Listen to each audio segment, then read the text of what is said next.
Welcome to the Weekly Squeak, your weekly geeky squeak with me, Christian Schiller. You can find more about the show at christianschiller.com/podcasts, where you will also now find my latest show. It is live. It is slowly making its way around podcast distribution networks around the world. The Enthusiastic Amateur, this first episode with Sinclair Target from 2-Bit History Blog, where we discuss computing history, stories and characters from computing history. It was recorded a couple of months ago, but it's a really interesting conversation. We talk about 1980s computing. We talk about where did all the women in computing go. We talk about and how that relates to advertising. We talk about Ada Lovelace. We talk about RSS, all the important subjects. It's kind of in the middle of summer holidays over here in Europe right now and most of the rest of the world. So it's been somewhat difficult to confirm interviewees. So this is going to be just a links show. And I have a couple of interviews lined up coming soon to get back to the usual format. So for now, let's begin with my weekly links. First, this was an article a couple of weeks back. It was reported widely, but this is from news.com.au. It's about an Australian company, so I picked Australian media. This is about Atlassian. Atlassian, that software company that you either love or hate, but they always have an interesting company culture. I've interviewed quite a few of their staff, and they're always quite positive about the company culture. And this is an article about them taking that company culture even further. Atlassian ditches brilliant jerks. This aspect that you get in a lot of software companies, well, I guess engineering companies full stop, where you have people who are really good coders, but assholes. And a lot of companies tolerate them because they get things done. Or do they? Are they actually more disruptive? Are they just obnoxious and corrupting to a company culture? And Atlassian has decided to say no to hiring more people like this. And at forthcoming reviews, people like this will slowly get weeded out unless they obviously decide to change. I mean, people can change. People can learn to not become a jerk, but it is difficult. I'm actually writing a book around this whole subject of developers not being jerks. It's in progress. Writing a book takes some time, but it's coming. It's coming. So if you do identify as a brilliant jerk, I'm writing a book to help you stop being one. But in the meantime, have a look at news.com.au or any other outlet to read a little bit more about that subject. Next is an article from Tech EU, an EU-focused tech website, as the name would imply. Quantum computing. Quantum computing is one of these subjects, much like blockchain, more of that later, where depending who you are, you think it's going to save all computing or it's a complete waste of time and there is no point to it. The quantum computing is quite fascinating. It's an aspect that a processor, a computing unit doesn't have to be zeros and ones. It can actually be states in between. A lot of research is going into this. I have actually seen some quantum computers from IBM and Microsoft. There are some in the world. They look very, very strange. They actually kind of look like cyberpunk analog devices. It's very odd. But none of them are really doing anything right now. There's a lot of promise of what quantum computing will do, but it hasn't done any of it yet. And this article is actually a list of 10 EU-based startups that are using quantum computing. I doubt they have their own machines. They're probably leasing them in the old-fashioned model from Microsoft or Google or IBM, something like that. The interesting thing looking down this list is firstly how every single company pretty much calls itself Q something or quantum something, which is a little maybe restricting for future business. But that the use cases proposed, I don't know how active they are all quite diverse. We have things like chemical analysis. This is often, actually scientific analysis full stop is often cited as a very good use of quantum computing. We have companies just researching and building quantum processors and quantum kit, as it were. Financial services, again, that kind of in-depth analysis of lots of data. Space travel. Quantum space travel already sounds like a science fiction show. Some more chemical analysis, and then chemical analysis leading into pharmaceuticals, of course, the actual money-making end of chemistry. So if you're interested in seeing what quantum computing could actually be about, and some companies actually working on potential real-world use cases and how far they're going, then have a look at this article by Mary Lauritz on Tech EU and click through on a couple of the companies and see what they're up to. Continuing in my little block of articles about tech company progress, tech company growth, tech company culture. This is an article from Dice magazine by Nick Kolowoski. about how tech unemployment hits 19-year low. We worry a lot about quantum computing, AI, machine learning, etc., taking our jobs. But really, at the moment, engineers, developers, tech employees, I don't know what that includes in this article, have really nothing to worry about right now. This is based on numbers gathered by the US Bureau of Labor Statistics, but I guess they reflect a reasonable global number, maybe adjusted slightly up or down. And as of May, the tech unemployment rate was at 1.3%, which is pretty low. Although, again, statistics, damn lies in statistics, what that really means, how you know who's employed, unemployed, employable, etc., not even looking, are they counted, etc., is hard to gauge. But it gives an overall barometer / yardstick of how the industry is doing, I guess. Ironically as well, most of the sectors that are hiring the most are those sectors that we maybe have the most to fear, things like artificial intelligence, and then also Internet of Things and stuff like that, which maybe we don't have to fear quite so much. So if you are involved in, as is kind of called, like edge technologies, new technologies, then there's going to be work for you for a little while yet. If you're involved in some of the older technologies, then maybe it's time to start retraining. And unsurprisingly, the low unemployment rate is forcing wages up because people who have the requisite skills can demand more for them. And interestingly, this has actually caused an uptick in wage growth after some stagnation for the past couple of years. So interestingly, often it looks like numbers are going continually down and then they can uptick surprisingly.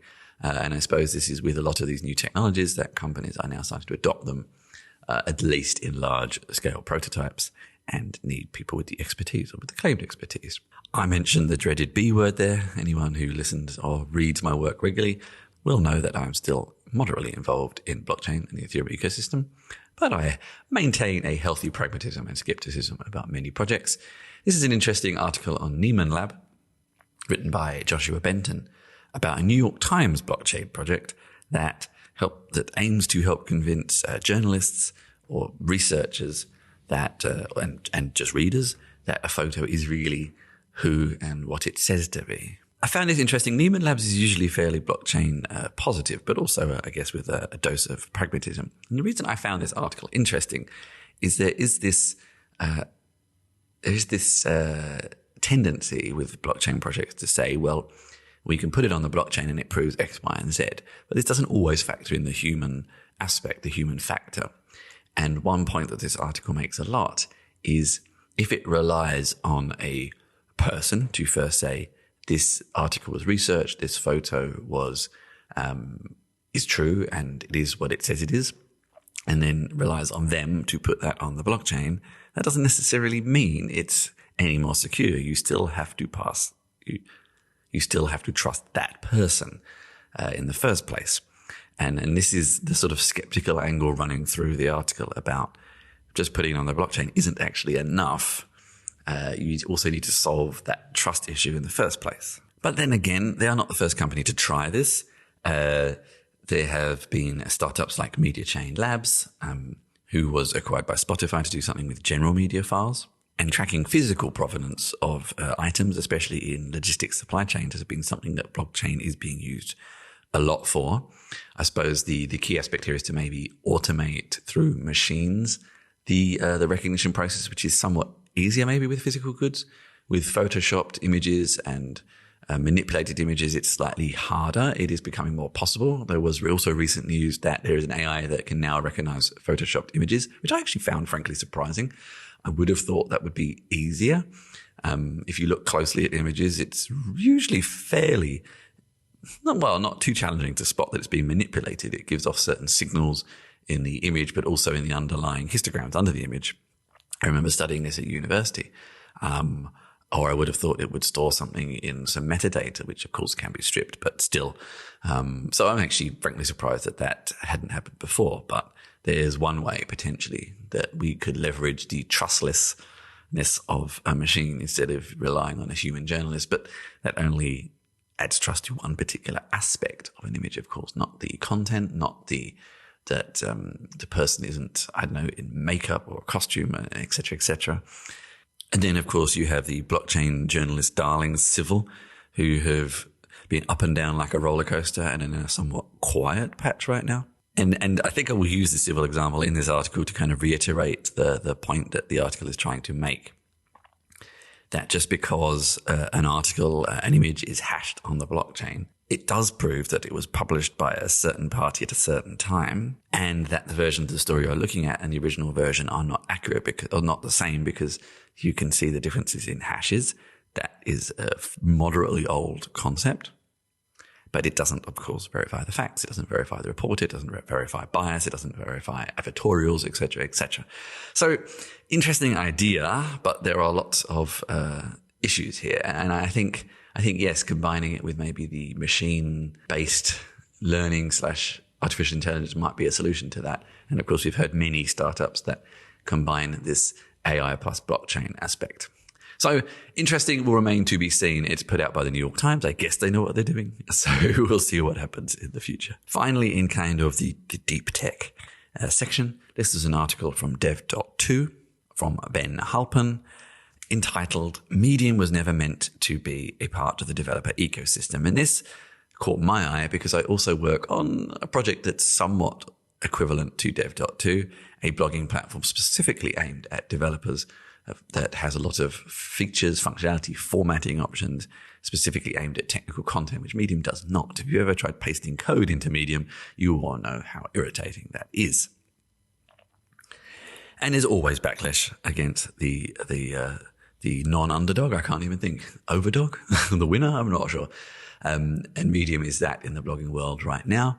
There's backlash because they're doing more and more with work with a paywall, which is annoying, but hey, people deserve to be paid. They don't really seem to change the platform very much. They have the curated list that basically just seem to surface the same content over and over again. I got a little bit sick of that myself. I was actually invited in to the kind of insiders paywall area, but I never wrote the right sorts of articles, so never anything got picked, which seemed kind of pointless to me. It's like, if you're going to have a platform to allow alternative sorts of writing and opinion, then why just pick the same opinions all the time? And if you look at the Medium's kind of highlights, say, all somewhat similar. And people will probably disagree with me on that, but that's my opinion. I am not entirely sure what dev.to's business model is. It could very well be that they have the same problem themselves in a few years. It's always very easy to do whatever you want when you're just in fundraising, and then slightly harder when people want their money back. So this is often when startups have to go from idealism to reality. So we'll see what happens with dev.to. I don't see ads. I'm not entirely sure how they fund themselves. But they will have to at some point. I know they have some editorial staff, skeleton staff, but they have to be paid somehow. So it may be that dev.to experiences the same backlash in a few years. But in the meantime, have a read, see if you agree. I would love to hear your thoughts, and you can find ways to feedback to me and give me your opinion at christianschiller.com/podcast. Now, kind of rounding off the tech segment, I also brought this subject up last week. I have been experimenting and reading a lot around interactive fiction. I shared an article last time on Twine. This is a little bit of a follow-up to that from The Guardian. Again, not a new article. This is actually from 2014 by Lee Alexander. The Joy of Text, The Fall and Rise of Interactive Fiction. It's actually pretty much a simple article. It just explains what interactive fiction is and then has a bunch of interactive fiction projects you might like to try at the end.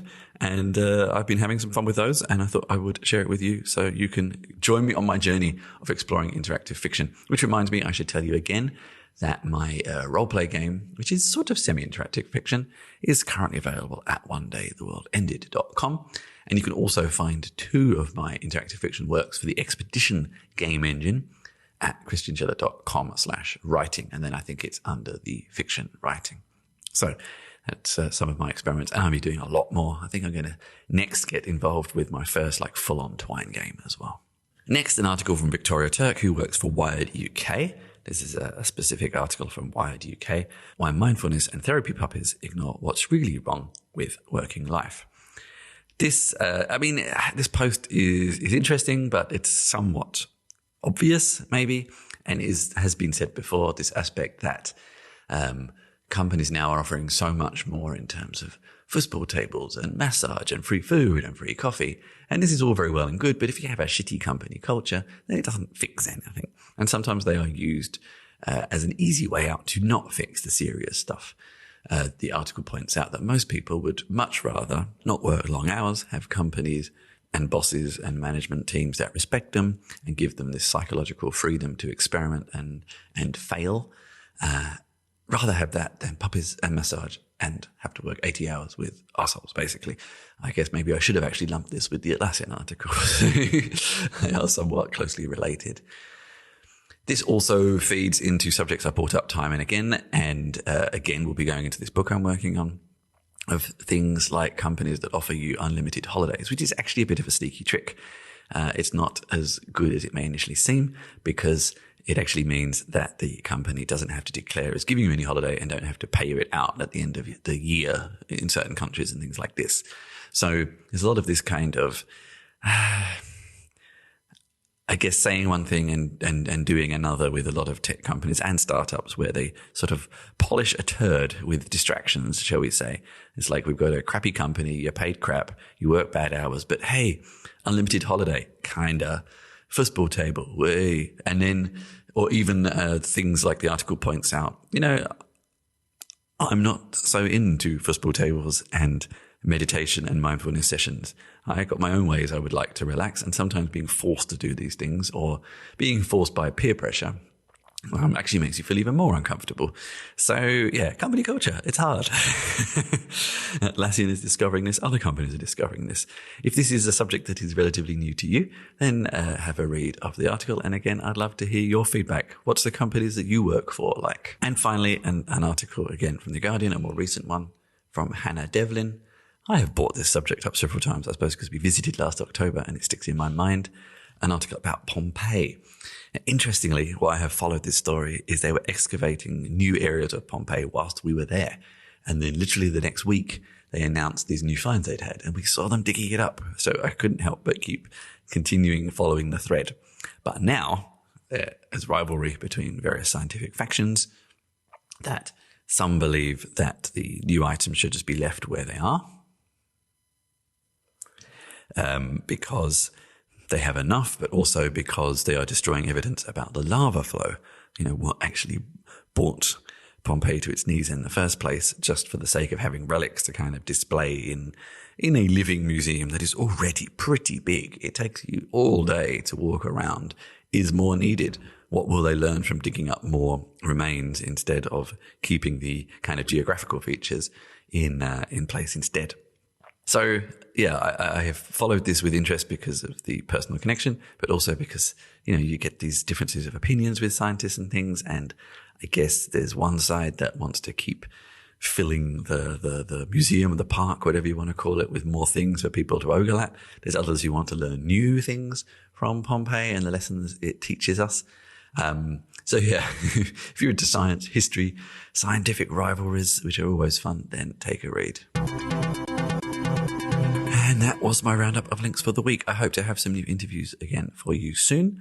I'm currently arranging a handful, from new blockchain companies, of course, to people behind the Berlin Startup Night, to people involved with some Apache software projects. A whole bunch of interviews coming down the line very soon once we get over the holiday bump. In the meantime, you'll keep hearing from me with some links and spruiking some of the things I have been working on. So to reiterate that, you can go to christianchella.com and you can find my writing, my fiction projects, my game projects. You can support me buying merchandise. I'm going to be updating that merchandise section very soon. You can also listen to previous episodes now straight from the page. You can find my new podcast. Oh, so many good things. You can also see my curated lists each week on blockchain, ethics in tech, and sort of what I loosely call language or conversational interfaces, things like that. You could also now find me officially as a sort of personality on Facebook, facebook.com/ChristianChiller. I have split out my personal and kind of work profiles. I am currently in the process of building out a chatbot that will give you the latest news and things like that from that page. So that will be coming soon. It is work in progress.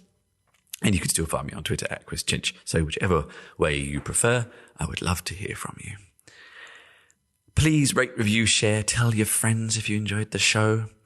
Also, I must say, thanks to some weird who knows what, my recent article on Microsoft Bosky with Mark Maron and the accompanying podcast were on fire a couple of weeks ago on a weekend of all times. We're not entirely sure what caused the spike, but the article got a ridiculous amount of traffic, and so did the podcast, and any new listeners coming from that, welcome on board.